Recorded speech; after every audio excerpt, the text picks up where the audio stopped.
Hello friends, Rupesh sir A to Z math class में आपका स्वागत है। रिलेशन फंक्शन में 4 चैप्टर हैं। Relation, function, binary operation, inverse trigonometrical function. यह 4 चैप्टर में सबसे पहले हम लोग रिलेशन पढ़ रहे थे और रिलेशन का बहुत सारा क्लास हम लोग लिए। आज जो हम बताने जा रहे हैं रिलेशन में वह प्रॉब्लम क्लास ऑफ रिलेशन है। जैसे find whether each of the following relation are reflexive, symmetric and transitive. R be the relation in the set A of human being in a town at a particular time given by that so on. मैंने बोल रहा है कि दिया गया जो निम्नलिखित relation है उसमें रिफ्लेक्सिव, सिमेट्रिक, ट्रांजिटिव को पता करो। उसके बाद में R be the relation in the set A of human being in A town eight a particular समय। मैंने ह्यूमन बीइंग मैंने किसी खास समय में रिफ्लेक्सिव, सिमेट्रिक, ट्रांजिटिव इस सारे क्वेश्चन का निकालना है। उसके बाद में हम लोग कैसे इसको बनाएंगे। सबसे पहले क्या है, पहला क्वेश्चन क्या है देखेंगे हम लोग। जब रिफ्लेक्सिव, सिमेट्रिक, ट्रांजिटिव टेस्ट करना है तो एक बार हेडिंग करेंगे, एक बार आर को लिखेंगे, एक बार कंडीशन को लिखेंगे। लिखने के बाद में तो हम लोग चेक करेंगे। तो सबसे पहले हम स्टार्ट करते हैं क्वेश्चन नंबर ए में क्या दिया हुआ है।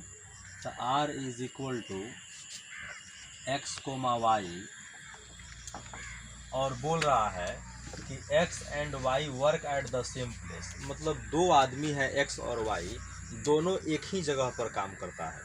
तो इसको ऐसे हम एक बार मुँह ज़बानी बता देते हैं, जहाँ सेम रहे या बराबर रहे या सिमिलर रहे तो वह रिफ्लेक्सिव भी होगा, सिमेट्रिक भी होगा, ट्रांजिटिव भी होगा। बहुत शानदार कॉन्सेप्ट।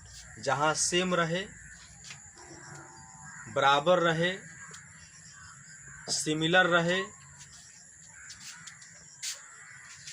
पैरेलल रहे तो वह रिफ्लेक्सिव, सिमेट्रिक, ट्रांजिटिव तीनों होगा। तो खैर हम बनाएंगे कैसे इसको। तो एक बार लिख देते हैं, X and Y work at the same place. X and Y work at the same place. Clear. तो अब इसको बनाएंगे कैसे। अब हम क्या करेंगे, सबसे पहले एक बार हेडिंग कर देंगे फोर रिफ्लेक्सिव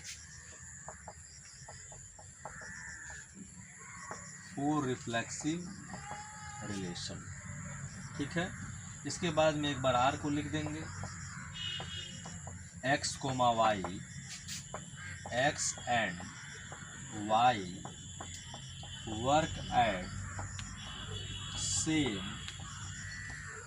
प्लेस। ठीक है। एक बार कंडीशन को लिखेंगे, X and Y work at same place. ठीक है। चलिए इसको मान लेंगे समीकरण 1। जैसे हम लोग पिछले क्लास में बना रहे थे, 3 स्टेप से गुजरना ही पड़ता था, चाहे रिलेशन का कोई भी क्वेश्चन क्यों नहीं। एक बार हेडिंग, एक बार आर, एक बार कंडीशन। अब नेक्स्ट जो स्टेप है उसमें हम लोग पुट करके चेक करते थे। क्या यहाँ पर पुट सेकंड प्लेस पर फर्स्ट प्लेस, सेकंड प्लेस पर क्या पुट करते थे, फर्स्ट प्लेस। दैट इज कैसे, अर्थात y के जगह पर x। क्यों, सेकंड प्लेस पर y है और फर्स्ट प्लेस पर x है। तो पुट करते थे किसमें, इन इक्वेशन 1। किसमें, 1 में। तो 1 यहाँ पर है तो y के जगह पर x पुट करेंगे, अर्थात x and x work at same place. देखो विद्यार्थी, हम कह रहे हैं कि दो आदमी का काम करने का जगह एक है। मान लेते हैं राम और श्याम का काम करने का जगह एक है। श्याम के जगह पर राम पुट कर दिया तो राम तो ओनली 1 पर्सन होगा, उसका भी जगह पर काम करने का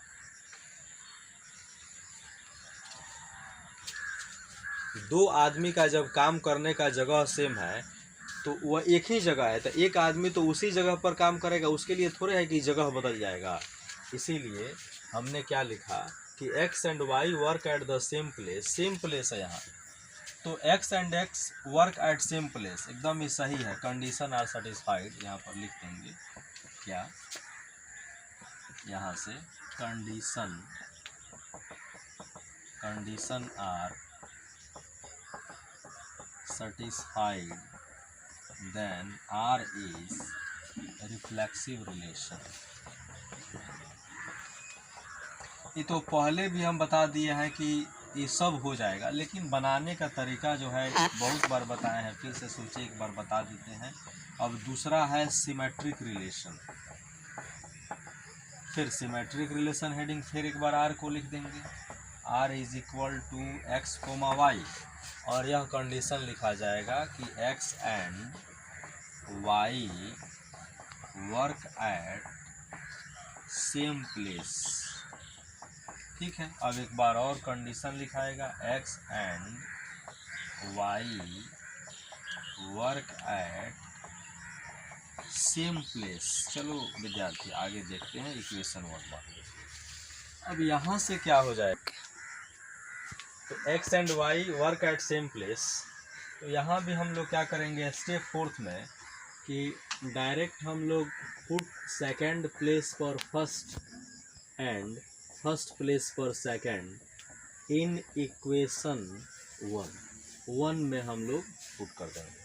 तो 1 यही है, अर्थात x के जगह पर y और y के जगह पर x पुट करेंगे। अच्छी बात बताओ, जब राम और श्याम का काम करने का जगह एक ही है, सेम प्लेस पर दोनों काम कर रहे हैं, तो श्याम और राम दूसरे जगह काम थोड़े करने चले जाएंगे, क्योंकि जगह तो सेम है, तो वहीं पर काम करेंगे। That means symmetric relation. अब लिख देंगे पुट करने के बाद में कि y and x work eight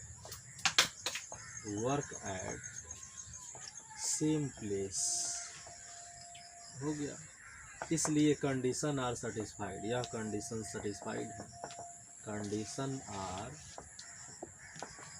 satisfied then R is कौन relation, symmetric relation. R is symmetric relation. Clear. इसी तरीका से ट्रांजिटिव रिलेशन के बारे में, और transitive relation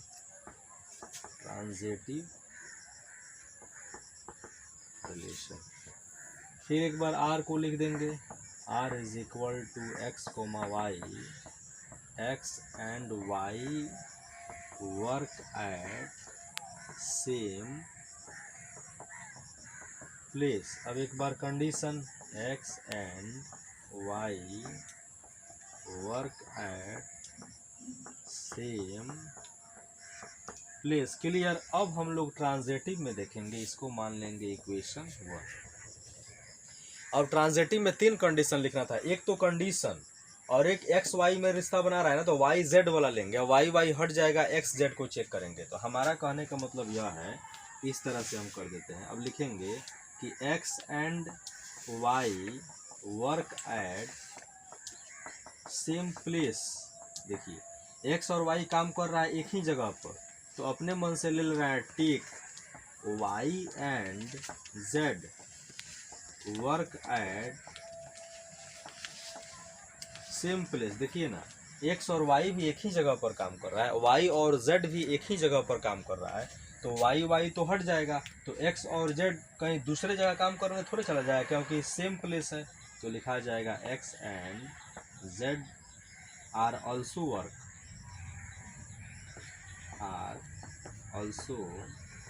work at same place. हो गया, यानी कंडीशन सेटिस्फाइड है। अब हम लिख सकते हैं यहाँ से, hence condition are satisfied then R is transitive relation. Clear हो गया। इस तरीका से हम बोल सकते हैं, हमको इक्विवेलेंस रिलेशन भी अगर चेक करने के लिए दे, तो अभी जो हम लोग रिलेशन में रिफ्लेक्सिव, सिमेट्रिक, ट्रांजिटिव के बारे में चर्चा किए थे, या तीनों हो रहा है। That means relation is reflexive, symmetric and transitive. Hence we say that relation are equivalence relation. इस रिलेशन को हम लोग इक्विवेलेंस रिलेशन में बोल सकते हैं। तो यहाँ से कहेंगे again relation are reflexive comma symmetric and transitive all then the relation are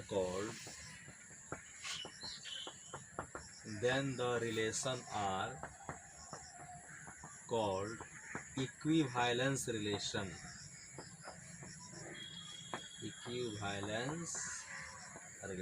यहाँ यह क्लियर हो गया। इसे नेक्स्ट क्वेश्चन हम लोग क्या देखेंगे। नेक्स्ट क्वेश्चन तो बहुत इजी है, उसको हम लोग ऐसे ही बना देंगे। जैसे क्वेश्चन है r is equal to x comma Y, X is wife of Y. दो क्वेश्चन है, जैसे कह रहा है दूसरा में r is equal to x comma Y, और यहाँ बोल रहा है कि x is wife of Y. और एक और इसमें क्वेश्चन है r is equal to x comma Y, और यह दिया हुआ है x is a father of Y. x is a father of Y. और एक अपने मन से हम एक्स्ट्रा लगा दे रहे हैं r is equal to x comma Y, x is a brother of Y. इस टाइप के क्वेश्चन को कैसे बनाएंगे, एक बार पिछले क्लास में भी इस पर हम चर्चा किए थे, लेकिन एक बार फिर हम इस पर चर्चा करेंगे, आप लोग ध्यान दें। ओके। तो यह जो क्वेश्चन है r is equal to x comma Y, X is wife of Y, X is father of Y, x is brother of y, x is wife of y, x is father of y, x is brother of y। अब इसमें हम लोग काम करेंगे। देखिए कैसे काम करते हैं। x कोमा वाई, तो x is wife of y। सबसे पहले हम लोग रिफ्लेक्सिव रिलेशन लिखते हैं। फोर रिफ्लेक्सिव रिलेशन हो गया। इसमें r को लिखेंगे हम लोग, r is equal to x comma Y, X is wife of Y. Clear. अब एक बार कंडीशन को लिख दो। यह जो कंडीशन है ना, इसी को एक बार लिख दो, क्या हो जाएगा। तो x is wife of Y, और इसको मान लेते हैं इक्वेशन 1। जब इसको हम लोग इक्वेशन 1 मान लेते हैं, तब यहाँ से क्या होगा, पुट होगा क्या कि सेकंड प्लेस पर फर्स्ट प्लेस। कैसे विद्यार्थी, दैट इज y की जगह पर x, किसमें, तो इन इक्वेशन 1। यह जो इक्वेशन 1 है ना, उसमें y के जगह पर x पुट कर दो, तो क्या हो जाएगा, y यहाँ पर है, यहाँ पर हम लोग लिख देंगे x is wife of y, यानी कि सीता राम की पत्नी है। तो अब हम लोग y की जगह पर x पुट कर देंगे, तो दोनों जगह तो सीता ही हो जाएगी। सीता कभी सीता की पत्नी नहीं हो सकती है, तो यह कहना ही गलत है। तो यह रिलेशन रिफ्लेक्सिव नहीं होगा। लेकिन लिखेंगे कैसे, वैसे ही लिखेंगे, x is wife of x which is not possible. यह पॉसिबल नहीं है, यहाँ लिखेंगे which is not possible, hence condition are not satisfied, condition are not satisfied, then R is not reflexive relation। इसी तरीका से हम लोग सिमेट्रिक रिलेशन के बारे में चर्चा करेंगे। सिमेट्रिक रिलेशन, फिर सिमेट्रिक रिलेशन में एक बार R लिख देंगे, R okay. x comma Y, x is wife of y। फिर एक बार कंडीशन फिर लिखाएगा, x is wife of y, equation 1। Symmetric relation में क्या होता था, x के जगह पर y, y के जगह पर x। एक बात बताओ दोस्त, सीता राम जी की पत्नी थी। अब कहेंगे राम जी सीता जी की पत्नी है, विच इज़ नॉट पॉसिबल। कभी भी मर्द किसी औरत की पत्नी नहीं हो सकता है। इसलिए हम लोग लिखेंगे यहाँ से कि यहाँ से put y is equal to X and x is equal to Y in equation 1, अर्थात 1 में पुट कर रहा है तो x is wife of y, तो फिर हम लोग कहेंगे y is wife of x which is not possible, यह पॉसिबल नहीं है। यहाँ से लिखाएगा कि which is not possible because, क्यों? क्योंकि y is man not woman, because y is man. इतना लिखने की जरूरत नहीं, आप लोगों को समझ में आ गया। यहाँ पर नॉट पॉसिबल डायरेक्ट यहीं पर लिख देंगे, hence R is not reflexive relation. उसी तरीका से ट्रांजिटिव रिलेशन, और ट्रांजिटिव रिलेशन, फिर एक बार R is equal to x comma Y. अब शायद आप लोग को समझ में आ गया होगा, x is wife of y, तो फिर x is wife of y equation 1। Transitive में क्या करना है, 3 बार लेना है। जैसे सीता राम की पत्नी है तो फिर कहेंगे राम अब किसी और की पत्नी है, ये भी पॉसिबल नहीं है। यहाँ से लिखेंगे कि x is wife of y, और फिर y is not wife of any person, y is not wife of any person,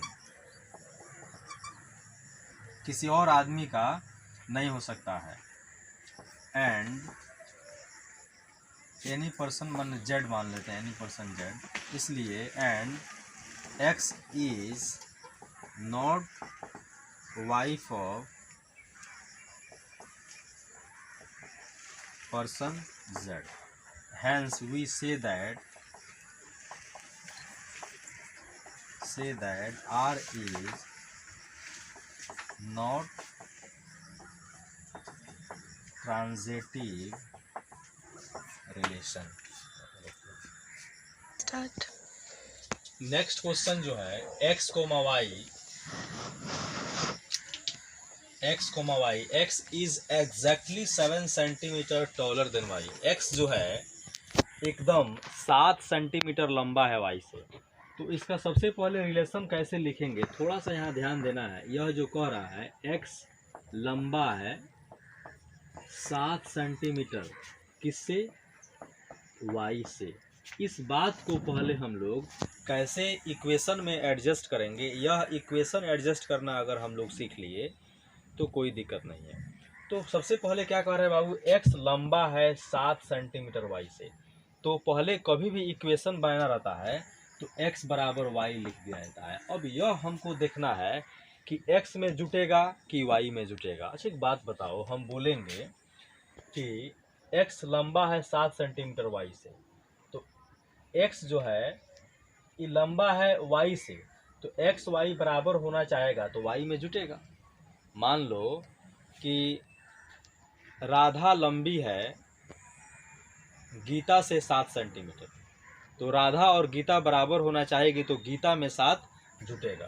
तो ऐसे ही x लंबा है 7 सेंटीमीटर y से, तो x बराबर यहाँ y प्लस क्या हो जाएगा 7। प्रश्न से इक्वेशन बन गया। अब इसी इक्वेशन पर हम लोग सब चीज़ रिफ्लेक्सिव, सिमेट्रिक, ट्रांजिटिव निकाल देंगे। अब इतना नहीं लिखेंगे, मात्र 3 लाइन में केवल पुट करने वाला सिस्टम लिख देते हैं। 4 रिफ्लेक्सिव, 4 सिमेट्रिक, 4 ट्रांजिटिव, बस इतना ही में। देखिए तो रिफ्लेक्सिव में क्या करना है, यहाँ डायरेक्ट पुट करते थे हम लोग y की जगह पर x, देन अब डायरेक्ट देखो y की जगह पर x पुट करता था तो y की जगह पर x पुट कर दो तो x बराबर x प्लस 7 कभी संभव नहीं है। x कभी x प्लस 7 के बराबर है, डायरेक्ट यहीं पर काट के लिख देंगे R is not reflexive relation. हो गए क्लियर, एक ही लाइन में। सिमेट्रिक रिलेशन में क्या है बाबू, फिर वैसे ही पुट y के जगह पर x एंड x के जगह पर y, देन तब क्या होगा, अब बताओ ना, x के जगह पर y या y के जगह पर x, तो यहाँ पर हो जाएगा y is equal to x plus 7। ये भी सेटिस्फाइड नहीं है, क्यों?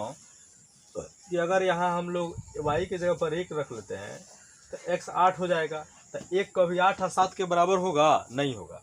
ये भी सेटिस्फाइड नहीं करेंगे, यहाँ भी लिख देंगे r is not symmetric relation. फिर ट्रांजिटिव में एक बार कंडीशन को लिखते थे, x is equal to Y plus 7, फिर y is equal to Z plus 7। अब y वाला टर्म तो हट जाएगा, ये बताए थे, x और e बच गया, तो यहाँ हो जाएगा x is equal to Z plus 7। अभी काज नहीं सही है कि नहीं, इसको हम लोग चेक कर लेंगे। चेक करने का तरीका क्या है कि y के जगह पर अगर हम लोग 1 पुट करते हैं तो 7 1 8, तो x अपने आप 8 हो जाता है, यही y यहाँ पर आएगा। तो y के जगह पर e वाला 1, तो क्या रखेंगे z के जगह पर कि 1 के बराबर हो जाएगा। तो z के जगह पर अपने मन सोचो कि 1 लाना है, तुम्हारे पास 7 है, तो z के जगह पर अगर तू रख दोगे, यहाँ से अगर -1 रख देते हैं, जैसे z के जगह पर हम अगर रख दें, हमको लाना है क्या, 1 लाना है, तो अगर हम z के जगह पर -6 रख दें, -6, तो रख के देखते हैं, -6 और 7, अब यानी कि 1 बराबर 1 आ गया। तो यहाँ पर z बराबर क्या रखना पड़ा, -6। ये अपने मन से हम लोग रखते हैं। अब यही xz, तो x बराबर यहाँ पर 1 8 रखना है, और z की जगह पर तो हो गया -6, और यहाँ पर 7, देखो ये बराबर हुआ, नहीं हुआ बराबर, इसीलिए यहाँ से कह देंगे कि r is not transitive relation. चलो फ्रेंड्स, हम लोग यहाँ पर सारे को चेक कर लिए कि रिफ्लेक्सिव सिमेट्रिक ट्रांजिटिव। एक लास्ट क्वेश्चन जो है उसको मुँह ज़बानी बता देते हैं। बोल रहा है कि x and y live in the same locality. Same जहाँ भी रहेगा ना, वह रिफ्लेक्सिव भी होगा, सिमेट्रिक भी होगा, ट्रांजिटिव भी होगा। तो जब तीनों हो जाएगा तो इक्विवेलेंस रिलेशन होगा। इसको बनाने की ज़रूरत नहीं है। और आज का क्लास अगर अच्छा लगे तो प्लीज़ चैनल को सब्सक्राइब करें और इसको आगे बढ़ाएं, और प्यार हमेशा हमारे तरफ बनाए रखें, ताकि हम अच्छे अच्छे वीडियो डालें और बहुत अच्छा तरीक़ा से पढ़ें। हमारा यही आपसे काइंडली रिक्वेस्ट है।